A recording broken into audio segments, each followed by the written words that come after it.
selamat datang di Belajar Manajemen Inovasi. Sebelum kalian menyaksikan video ini, kalian wajib like, comment, subscribe, and share ke teman-teman kalian ya. Selamat menyaksikan, semoga bermanfaat. Di pertemuan kali ini kita akan membahas budaya manajemen pengetahuan organisasi atau disebut juga Knowledge Management Culture in Organization. Nah, secara awam yang kita ketahui tentang budaya yaitu yang terdapat di dalam masyarakat dan berkaitan dengan hal-hal tradisi atau tradisional. Namun, kini budaya juga terdapat di lingkup organisasi dan menjadi bagian budaya kontemporer. Agar lebih jelas dan lebih detail, yuk simak videonya sampai selesai.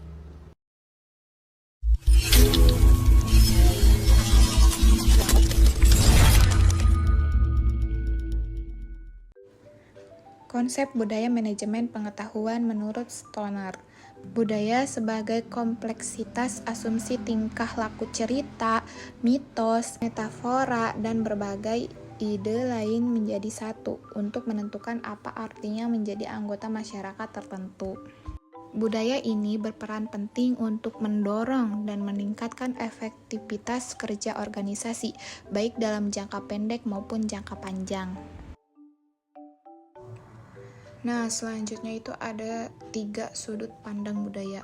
Yang pertama itu budaya merupakan produk konteks pasar di tempat organisasi beroperasi. Yang kedua, budaya organisasi merupakan produk struktur dan fungsi yang ada dalam organisasi. Yang ketiga itu budaya organisasi merupakan produk sikap orang-orang dalam pekerjaan sebagai perjanjian psikologis antara individu dengan organisasi. Pengetahuan merupakan keseluruhan kognisi dan keterampilan untuk memecahkan masalah dengan kapasitas melakukan tindakan efektif, efisien, dan rasional.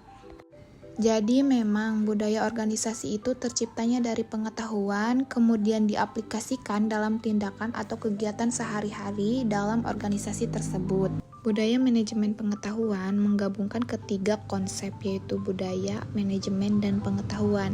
Secara konseptual, budaya manajemen pengetahuan itu bertolak dari anggapan dasar. Menurut Hofstede, anggapan dasar itu budaya sebagai kolektif mental program. Jadi budaya dapat diprogramkan atau dimanajemen.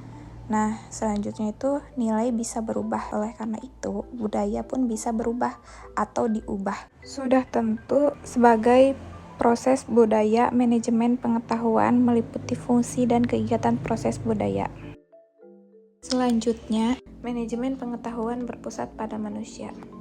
Manusia sebagai individu yang membawa ke suatu tatanan, kemampuan, kepercayaan pribadi, pengharapan, kebutuhan, dan pengalaman masa lalunya. Perilaku individu dalam organisasi menawarkan tantangan dan kesempatan bagi manajernya, membantu dan memperbaiki kualitas individu dengan menunjukkan bagaimana memberi kuasanya kepada orang-orang, serta merancang atau melakukan perubahan dalam organisasinya. Pengetahuan sebagian besar berada dalam kepala manusia dalam bentuk teaching knowledge, bukan di sistem informasi yang canggih. Nah, biasanya teaching knowledge ini tidak dinyatakan dalam bentuk tulisan, melainkan sesuatu yang terdapat di dalam benak orang atau pikiran orang yang bekerja di dalam suatu organisasi. Misalkan, kalian tahu yang ada di pikiran kalian, tapi sulit untuk ditransliterasi ke dalam kata-kata. Kalian punya pengetahuan, punya pikiran, punya ide, tapi tidak mudah untuk dijelasin ke orang lain. Nah, itu namanya teaching knowledge. Selanjutnya, budaya sharing pengetahuan. Inti manajemen pengetahuan adalah knowledge sharing atau knowledge transfer.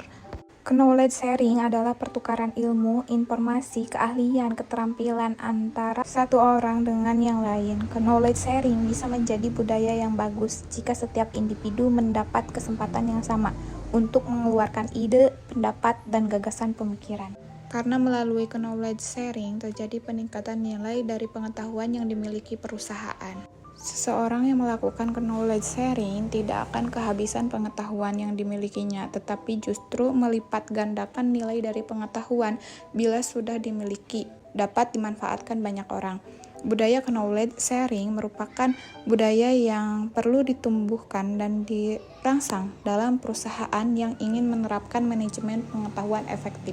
Selanjutnya, di sini ada 5 unsur budaya sharing pengetahuan. Yang pertama itu peran kepemimpinan berupa kemampuan merumuskan visi, terlibatan langsung, pemberian dukungan, dan advokasi. Yang kedua, budaya perusahaan memberikan iklim kepercayaan dan keterbukaan. Yang ketiga, adanya kemauan pimpinan organisasi untuk mempromosikan knowledge sharing dan kolaborasi. Yang keempat, perusahaan menghargai knowledge, pembelajaran, dan inovasi. Dan yang terakhir, kemampuan organisasi dalam mengeksekusi proses transformasi dengan mulus dan efektif.